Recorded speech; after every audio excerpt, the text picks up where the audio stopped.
God, through the only begotten Son, has created worlds without number. They cannot be numbered unto man. And he did it through the power of Jesus Christ. Well, then that raises all kinds of questions about, wait a minute, of all the worlds that Jesus has created, he came to this planet instead of any of those. Wait, you're living on the same earth that the creator of worlds without number came to. How many worlds are there out there? You know, back in the 70s and 80s, with our telescope technology, we had a pretty good idea that space was big. It went way out there. But once we started getting technologies where they could launch big, high-powered telescopes up into space, where you don't have to compete with the atmosphere for seeing out into the distant, far reaches of space. For instance, NASA sent up the Hubble telescope, and in 1995, they're looking at all kinds of things out in space with this newfound ability. Well, one of the tests that they did was they looked at a really, really dark part of the sky that they could find. For those of us who live in the northern hemisphere, it's actually a little area just a little bit above the dip of the Big Dipper in the northern part of our sky. And what they did was they zoomed in with the capacity of the Hubble telescope's zooming capacity to the size of a grain of sand held at arm's length. Now, think about that for a minute. A size of a grain of sand held out at arm's length, and they aimed that at the darkest part of the sky, one of the darkest parts of the sky they could find, and then zoomed into that capacity to see what's out there.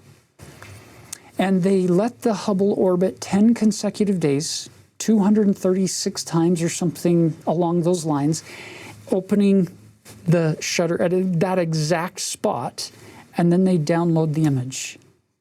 And the jaws drop. And they don't know what to say because they see this. Layer upon layer upon layer of galaxies, each with billions of stars. And that's in the size of a grain of sand, held at arm's length, pointed at the darkest part of the sky. It makes the soul tremble to pause for a minute and ponder the grandeur and the glory of our God and the creation of our God. And here he is telling Moses, I have created worlds without number through the power of my Son, mine only begotten Son, and you happen to be living on the same earth as that Son who did all that creation. Which now begs the question, why? Why here? And what is this earth all about? So to help us get an inkling of the answer to that question, why here? Why this earth? Let's take a really, really quick field trip over to Moses 7. We'll cover that later on in a subsequent week's lesson. But let's just pick it up a little teeny concept from Moses 7, where Enoch is also caught up in this huge vision and seeing some amazing things. And in part of the vision, he looks over and sees God weeping and asks why he's weeping. God gives him a long answer as to why he's crying over some inhabitants on this earth. But then look at Moses 7, verse 36 very carefully about the significance of this particular planet. Verse 36, wherefore, I can stretch forth mine hands and hold all the creations which I have made, and mine eye can pierce them also. Did you get that? Based on Moses 1, God can hold all the creations in his hand and his eye can pierce them also, and those are numberless to man. We can't number them. Look what he says at the end of verse 36. And among all the workmanship of mine hands, there has not been so great wickedness as among thy brethren.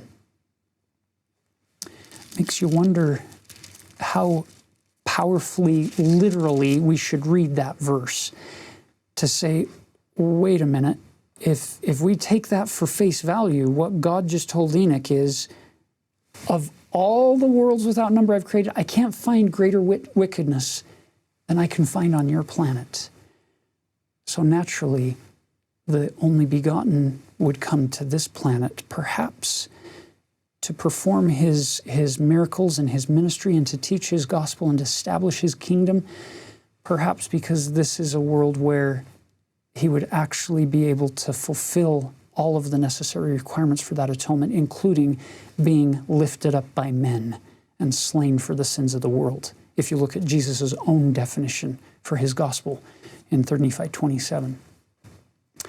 Now, if you come back to Moses chapter 1, this begs us to ask even more questions about who we are. Does that mean that everybody should now feel extra wicked?